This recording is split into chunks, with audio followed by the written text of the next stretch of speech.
Hello, wonderful. This is Sarah, and I have got a tip to protect you. So, after a toxic relationship or toxic person encounter, people are typically over explainers. Okay. So, the toxic person always wants you to feel unsettled. They want you to feel confused or off or like something's really wrong. And so they tend to have you over explain. Okay, so you always feel like you're dishonest, or you're not telling the whole truth. And in reality, it's like you really are usually. But then this weird dynamic happens. You're always walking on eggshells, you're always confused, and then you think, oh, should I tell them this? This is going to happen, it's going to cause conflict, and it turns into this big, huge mess.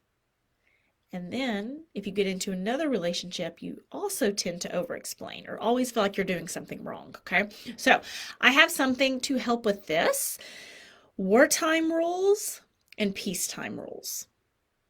Wartime rules and peacetime rules. Okay. I do not believe in killing people. I think there's actually a 10 commandment that says thou shalt not kill, pretty prominent in lots of religious cultures, and I don't go around killing people. I've never killed anyone, okay? However, when the Jews were stuck in concentration camps, I wasn't alive at that time, but I would have been a fan of troops coming in and helping the Jews get out of the concentration camps.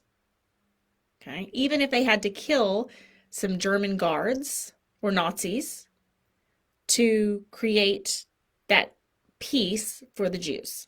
I don't think what was happening in concentration camps was right. Okay, my guess is you believe the same thing. Most of you believe the same thing. I hope you believe the same thing. So that's a great example of wartime rules versus peacetime rules. In peacetime, of course, I don't kill people. I don't think we should kill people.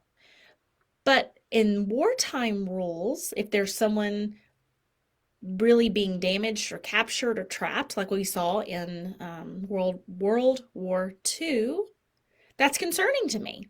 And so there are a different set of rules applied to that situation. Okay. Now, taking it back to your toxic person situation, what are you thinking about? Oh my gosh, am I a liar if I don't tell them everything I'm thinking about? How are you doing?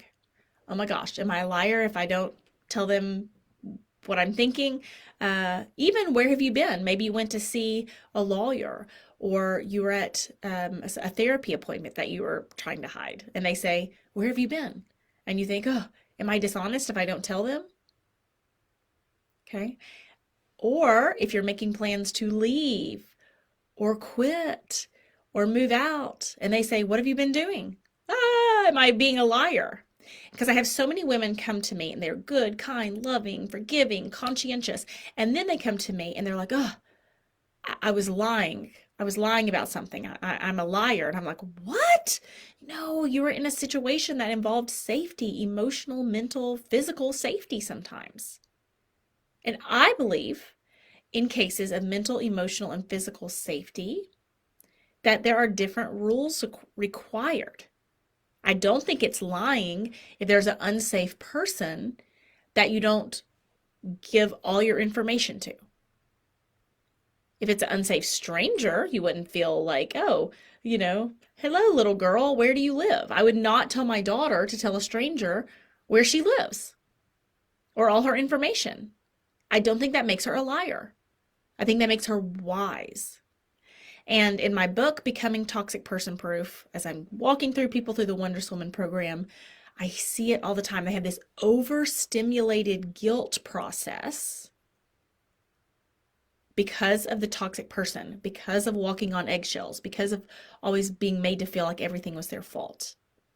And if you don't fix that, if you don't get a kind of a handle on that, then you're going to have some really serious trouble in trying to get out, in trying to set boundaries, in trying to escape, in trying to quit your job, and trying to whatever it is. So I want you to write yourself a little permission note. Dear Sarah, I give you permission to have different peacetime rules and wartime rules.